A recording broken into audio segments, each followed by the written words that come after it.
네, 스마트머니의 선택 시작하겠습니다. 김정혜 애널리스트입니다. 안녕하세요. 네, 안녕하십니까. 네, 정말 오랜만에 뵙네요. 네, 그렇군요. 네, 얼굴은 더 좋아지셨네. 살이 네. 좀 쪘습니다. 예, 아주 좋아요. 예, 네.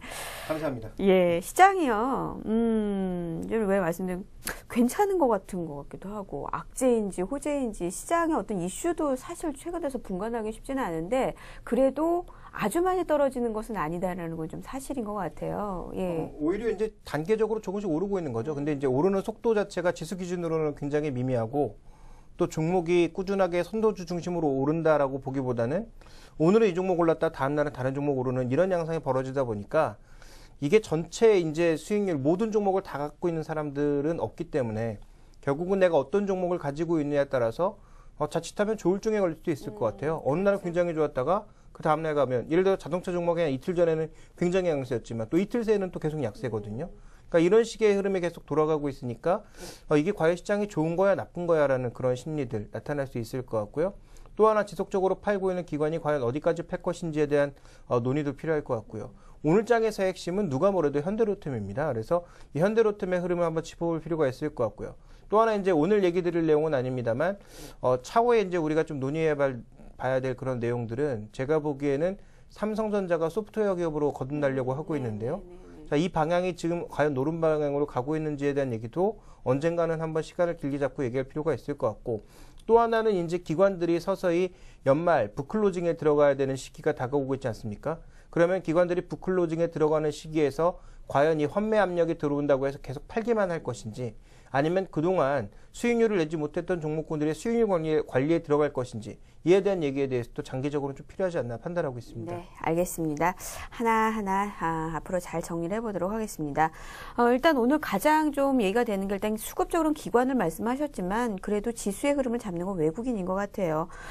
이쪽을 좀 보다 보면 글로벌 증시 얘기를 할 수밖에 없거든요. 미국 지수는 계속 신고가가 좀 나고 있죠. S&P 500 지수를 보면 좀 상당히 괜찮아 보이는. 거의 매일 신고가죠. 네, 그렇게 되고 있는데 과연 자금 흐름이 지금 어떻게 되는 건지 이거부터 좀 보도록 하죠. 지금 주식에서야 선호도는 계속 진행이 되는 것인지 그리고 선진국과 이머징, 뭐 아시아 증시, 신흥국 이렇게 됐을 때 선진국에 대한 선호도는 계속 나가고 있는 것인지 좀 살펴봤으면 좋겠습니다. 2013년 한 해를 통틀어서 가장 두드러지고 있는 특징은 선진국 주식의 선호 현상입니다. 네. 지금 연초부터 나타났던 것은 일본 주식의 선호 현상이 그 어느 때보다 더 강했고요. 그 이후에 나타나고 있는 것은 서유럽 쪽의 주식 그리고 최근에 미국 주식까지 선호되는 모습이 나타나고 있는 가운데 이머징에서는 한국과 대만, 인도 등 선택받은 국가들로만 매수가 유입되고 있습니다. 제가 이미 결론을 다 말씀드렸는데요. 자, 이런 결론들을 한번 이제 쭉 추적을 해보도록 하죠. 준비된 그림을 보시면 지금 선진국 주식형이 최근 들어서 굉장히 빠른 속도로 올라가고 있거든요. 이게 초반에는 유럽 쪽에서 불을 댕겼고 최근 2주간에는 미국 쪽에서 돈이 물밀듯이 유입되고 있습니다.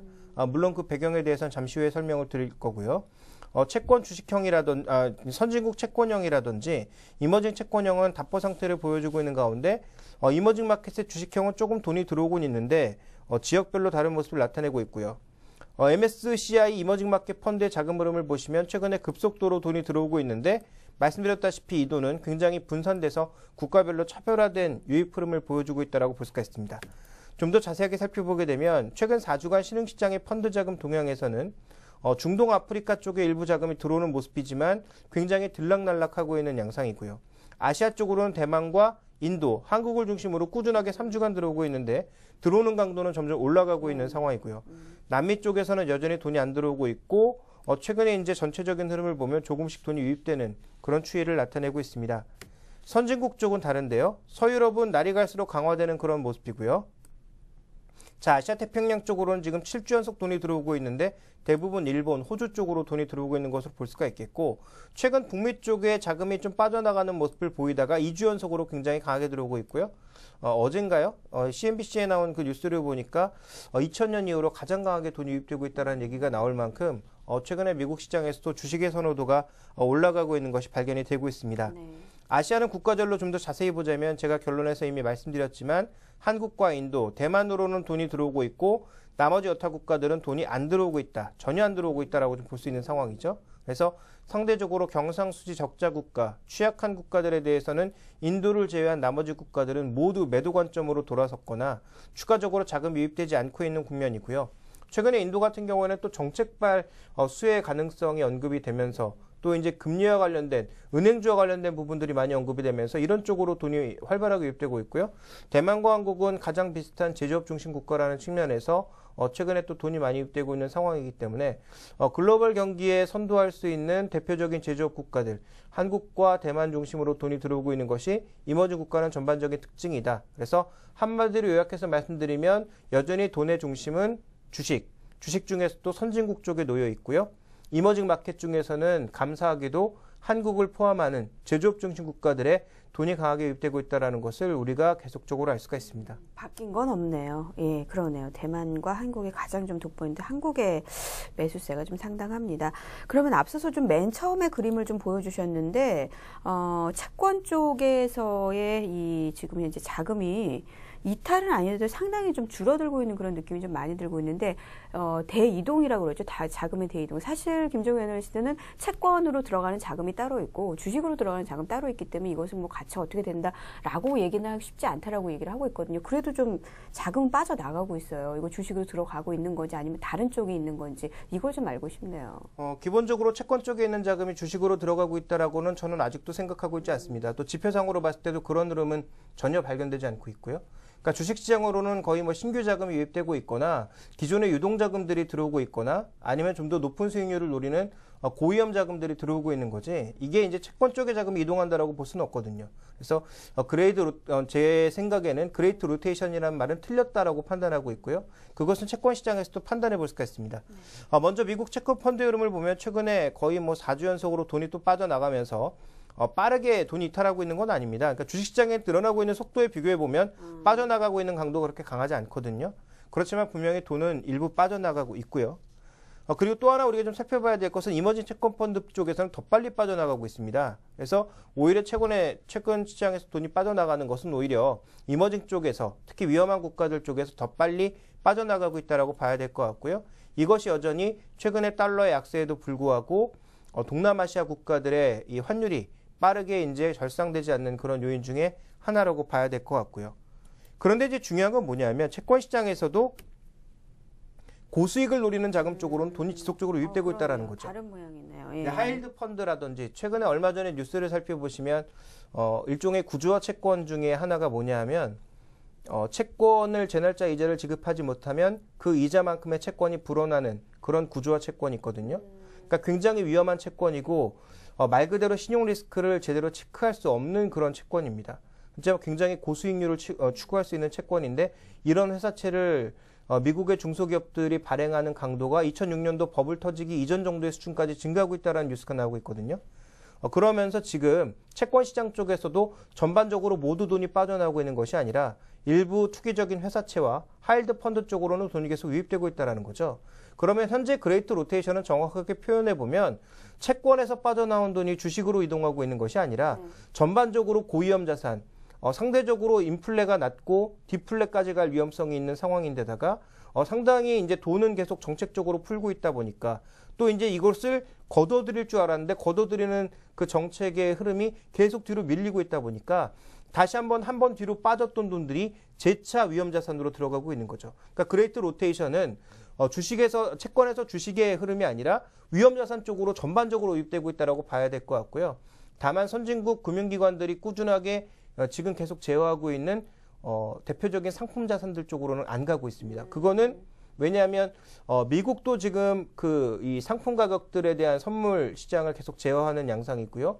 런던도 마찬가지고 EU 쪽에서는 지금 이 금융거래세를 부과하기로 했지 않습니까? 그런 부분에 있어서 전반적으로 상품 시장이 위축되고 있는 상황이기 때문에 과거 같으면 지금 뭐 상품 가격도 난리 뭐 이렇게 돼야 되는데 BDI도 최근에 계속 하락하고 있죠. 매일 하락하고 있죠. 그리고 전반적인 원자재 가격도 오늘 별로 좋지 않은 모습을 보였고 그렇지만 상대적으로 돈의 힘으로 밀어붙일 수 있는 금융시장 내에서의 위험 자산들, 채권 쪽에서는 하이힐드 채권, 신용등급이 낮은 그런 회사채들 그리고 주식시장 쪽에서는 별로 그렇게 경계 속도가 빠르지 않음에도 불구하고 미국 주식, 유럽 주식들 그리고 한국 주식이나 대만 주식이 올라가고 있는 일종의 기현상이 발견되고 있다. 이렇게 좀 봐야 될 것 같습니다. 네. 채권도 결국 안전하지는 좀 않은데 요즘 동양 상태 보면 그거 뼈저리게 느끼고 있는데 일단 이쪽에서도 상당히 고수익을 노리는 그런 얘기들이 좀 많이 있다. 어쨌든 간에 선호도가 차별화되고 있고 차별화가 상당히 좀 핵심적인 여건이 되고 있고 위험자산 리스크에 대해서도 조금 많이 베팅을 하고 있다는 가장 큰 특징인 것 같습니다. 자, 요런 흐름이 나타나면서 우리 증시가 이제 올라가고 있는 그런 상황이었잖아요. 그러니까 요런 흐름들이 계속 지속이 될 것인가 여부를 체크하는 게 가장 중요할 것 같거든요. 결론적으로 좀 어떻게 보십니까? 좀 더 계속 될 거라고 보시는 건가요? 네, 뭐 외국인들 매수가 이어지는 이상 뭐 시장에 큰 변화 없고 뭐 지수의 방향성도 큰 영향이 없을 거다라는 그 시각은 계속 유지를 하고요. 대신 이제 이것이 유지될 수 있는 그런 조건들을 조금 따져봐야 될 것 같은데요. 지금 이렇게 계속 유입되고 있는 유동성의 근거가 과연 뭔가 이 부분을 좀 따져봐야 되겠죠. 그러니까 준비된 그림을 보시면 지금 글로벌 GDP 대비해서 총부채는 지난 2007년도와 비교해서 더 늘었습니다. 무려 5%가량 늘었고요. 근데 이것이 어디서 늘고 어디서 줄었는지를 살펴보니까 민간 부채는 구조조정을 통해서 6%가량 줄어드는 모습을 보였지만 정부 부채가 무려 50% 이상의 급증을 보이면서 즉 굉장히 부실했던 민간의 부채를 정부 부채로 이관한 것에 불과하다고 볼 수가 있습니다. 그렇다면 경기 회복 속도가 빨라지면서 인플레가 나타나야 이 부채의 전반적인 압력이 줄어들 수가 있는 상황인데요. 그런데 현재 경기 회복 속도는 미국도, 중국도, 유럽도 여전히 완만한 속도로 진행되고 있는 상황이기 때문에 결국은 인플레 속도가 빠르게 나타나지 않는 한 현재 이렇게 부채를 늘려나가고 있는 전반적인 글로벌 유동성의 증가는 쉽게 멈추진 않을 거다라는 것.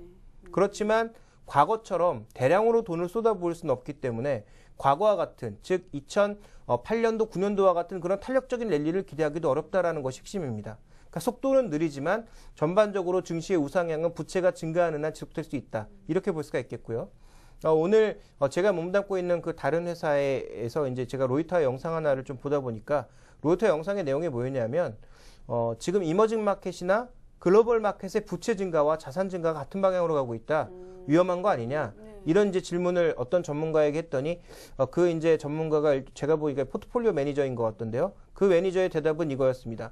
부채가 늘어나는 속도만큼 자산 가격도 증가할 수밖에 없다. 그 근거는 지금 디플레와 저금리가 계속 유지되고 있는 한이라고 했거든요.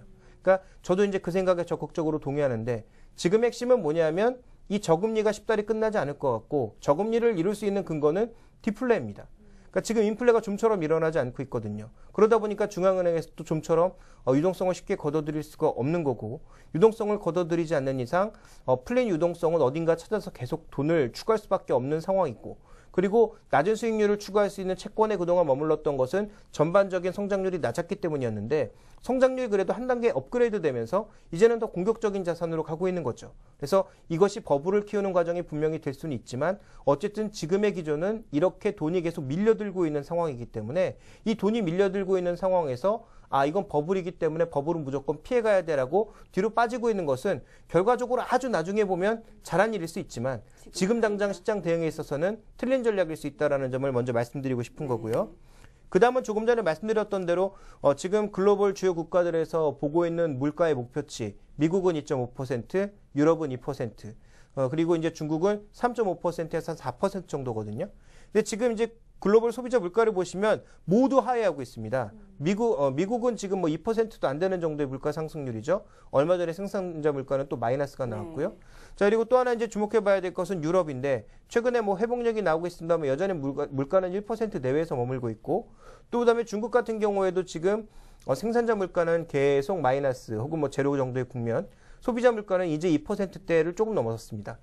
그러니까 이렇게 물가가 낮은 수준에서 기존의 정책을 크게 뒤집고 유동성을 줄일 수 있을 만한 그런 여건은 아니라는 거죠. 역으로 되짚으면 인플레이션에 불만 붙으면 옐런 의장 같은 사람도 굉장히 빠른 속도로 정책을 걷어갈 가능성이 있다는 점은 염두에 두셔야 될 것 같고요. 자, 마지막으로 우리가 좀 살펴봐야 될 것은 S&P 500 지수와 함께 역사적 버블 붕괴 이벤트를 좀 보실 필요가 있겠는데요. 지금 빨간 점선으로 표시되어 있는 이런 부분들 모두 신용 팽창이 문제가 되어서 시장의 변동성이 크게 나타난 구간이라고 봐야 되겠죠. 물론 장기적으로 경제가 계속 성장해 왔기 때문에 길게 보면 여전히 올라가는 쪽에 무게를 두는 것은 맞지만 이런 유동성 팽창으로 인해서 항상 거품이 붕괴되는 시점은 4년을 주기로 혹은 10년을 주기로 길게로 보면 50년을 주기로 계속 나타나고 있다는 겁니다. 그런 관점에서 본다면 2008년도의 위기를 고려해 보면 2013년이나 2014년 정도에는 다시 이 유동성을 주려고 하는 과정에서 분명히 문제가 생길 가능성은 배제할 수 없다라는 거고요. 그래서 이제 전략적인 측면에서 접근해 보면 우리가 이제 당면한 과제 속에서 가장 이제 두려워지는 것은 FOMC가 12월까지 만약에 양적 완화를 축소하지 않는다면 결국은 3월 달에 옐런으로 바뀌고 나서 첫 번째 정책에서 바뀐 매파 성향의 위원들을 과연 옐런은 어떻게 설득해 나갈 것인지에 대한 불안정성, 그리고 옐런이 과거와는 다르게 이번에 매파 성향들이 굉장히 많이 들어갔기 때문에, 즉 4명 정도의 연준이사는 새롭게 선임이 되는데요. 기존에 이제 바뀌는 지역이사들이라든지 여러 위원들의 성향을 살펴봤을 때 지금 4대4로 동일하거든요. 매파와 비둘기파가. 그러면 새롭게 선임되는 4명의 FRB 이사도 일방적으로 비둘기파가 될 가능성은 없습니다. 견제와 균형을 중시하는 미국의 성향상 적어도 매파가 한두 명 정도는 들어갈 가능성이 높거든요. 아니면 중립적이라든지. 이런 성향으로 들어간다면 지금 이 버냉키 시대에는 거의 8명 이상 정도가 비둘기파 혹은 중립 정도의 수준이었지만 이번에는 6명 내지 5명 정도가 굉장히 매파적인 성향을 지닌 사람이기 때문에 이러한 정책 변동성을 내년 3월 달 정도에 겪을 가능성이 굉장히 높아지고 있다는 거죠. 그렇다면 현재의 방향성이 크게 틀어지지 않는다고 하더라도 내년 1분기 정도에는 한번 크게 시장이 흔들릴 가능성이 있다는 점, 그리고 더 길게 보면 지금 쌓아놓고 있는 이 버블들이 만약에 물가의 상승률이 빨라지는 시기가 온다든지 정책을 모두 걷어들여야 되는 그런 시기가 오는데 그 시기에도 경기 회복 속도가 생각보다 빠르지 않아서 인플레이션만 빠르게 올라가는 그런 양상이 나타난다면 그때는 분명히 문제가 다가올 수 있기 때문에 그러한 구간에서는 위험해질 수 있다는 점을 고려를 해봐야 되겠죠. 네. 그래서 두 가지 관점으로 본다면 지금 구간에서 주식을 팔 필요는 없고, 또 하나 외국인들이 선호하는 종목을 팔 필요도 전혀 없어 보이지만 짧게 보면 내년 한 3월 달 정도 이런 정책 변동성, 만약에 그 이전에 FOMC 시각이 변한다면 그 이전의 변동성이 나타날 수도 있겠지만 만약에 이제 시장 예상처럼 내년 3월 달까지 양적 완화 축소가 전혀 없다면 그때 정도에 이제 한 번 정도 시장의 위기가 다가올 것 같고요. 그 이후에는 2014년에서 2015년 넘어가는 그 단계에서 지금까지 쌓아놨던 버블들이 한꺼번에 터질 수 있는 위험들에 대해서는 우리가 장기적으로 조금 고려가 필요하다, 이렇게 판단하고 있습니다. 네, 알겠습니다. 지수의 움직임과 금융버블과의 관계가 상당히 밀접합니다. 그런 부분에서 중앙은행 쪽에서 특히 미국의 중앙은행 쪽에서 좀 어떻게 얘기가 되느냐는 상당히 시장에서 많이 이야기가 될 것으로 보입니다. 알겠습니다. 맨 마지막에 S&P 500 지수의 역사적 버블 붕괴 이벤트 상당히 좀 볼만한 것 같아요. 차후에 기회가 있다면 또 한 번 더 보여드리도록 하겠습니다. 자, 오늘 가장 핵심적인 종목 중에 하나가 많이 얘기했어요. 하반기 IPO의 대여, 이렇게 얘기를 했었어요. 현대 로템입니다. 아니 상장하자마자 이렇게 상한가 가는 종목도 있을까라는 생각이 들죠. 장중한 때 상한가까지 들어가는 모습이었고요. 지금 전반적으로 하락했다가 다시 한번 올라가는 힘도 상당히 강합니다. 이 종목에 대해서 조금 얘기를 좀 해보고 싶어요. 일단 이 종목을 지금 사도 되느냐라는 얘기도 많이 나올 것 같습니다. 자, 먼저 현대 로템. 일단 현대차가 지분을 좀 많이 가지고 있더라고요. 어떤 회사인가요? 현대차 계열 회사 맞고요. 네. 그리고 이제 하고 있는 일은 크게 사업부 3가지라고 봐야 되는데요. 첫 번째 사업부는 우리가 잘 알고 있는 철도 사업부, KTX라든지 아니면 전철 같은 것들을 만드는 회사라고 보시면 되겠고, 또 하나는 뭐냐면 현대차 계열 그룹의 이 플랜트 쪽을 담당하고 있는 회사입니다.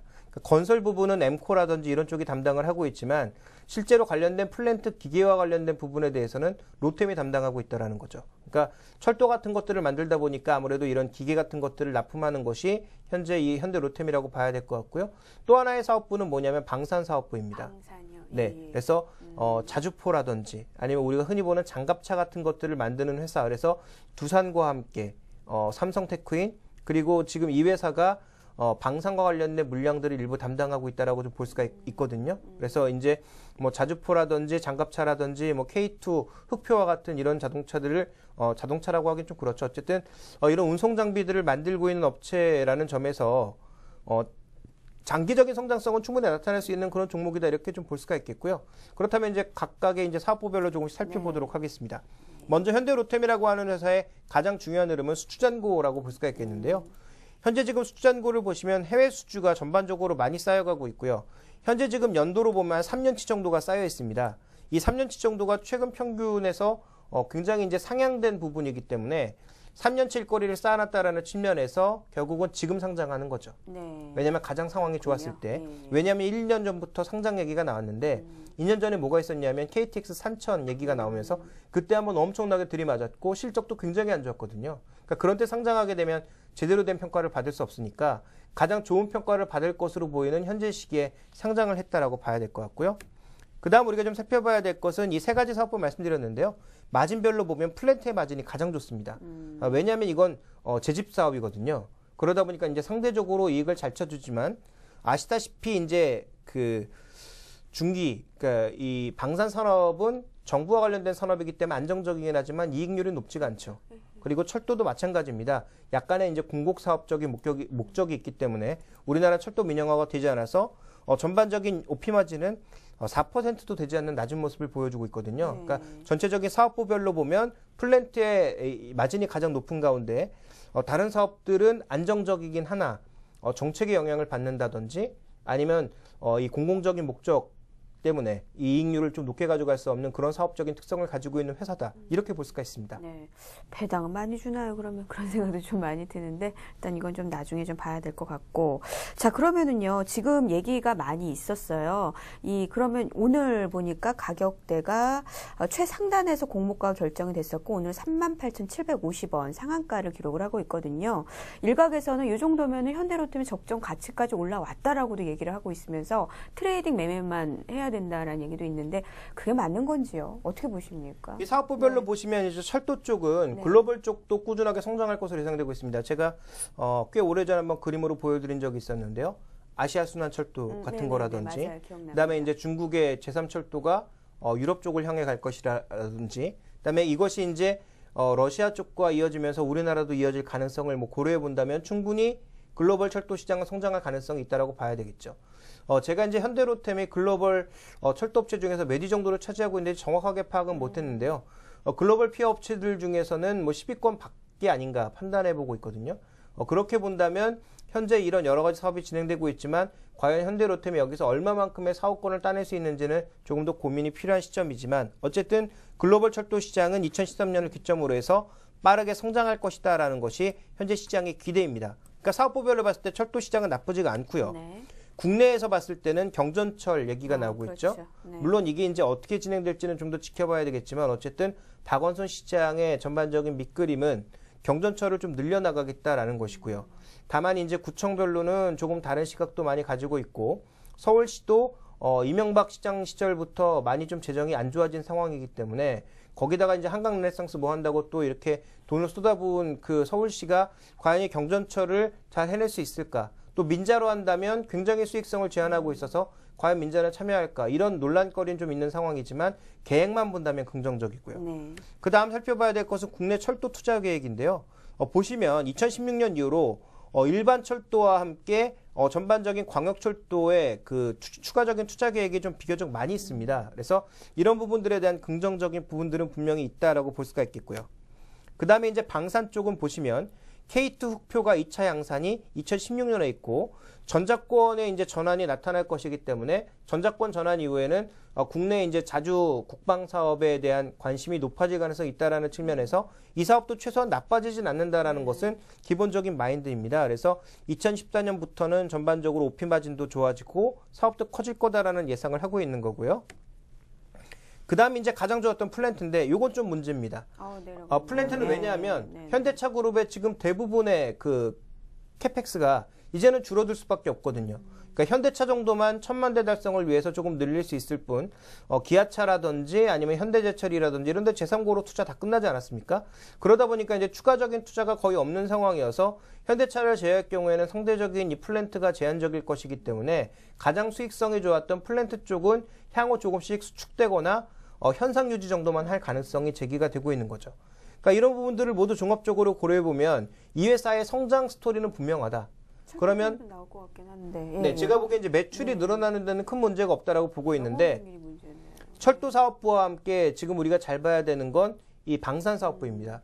이 두 가지가 정책이라든지 여러 가지 변수에 의해서 흔들릴 가능성은 엄청나게 많거든요.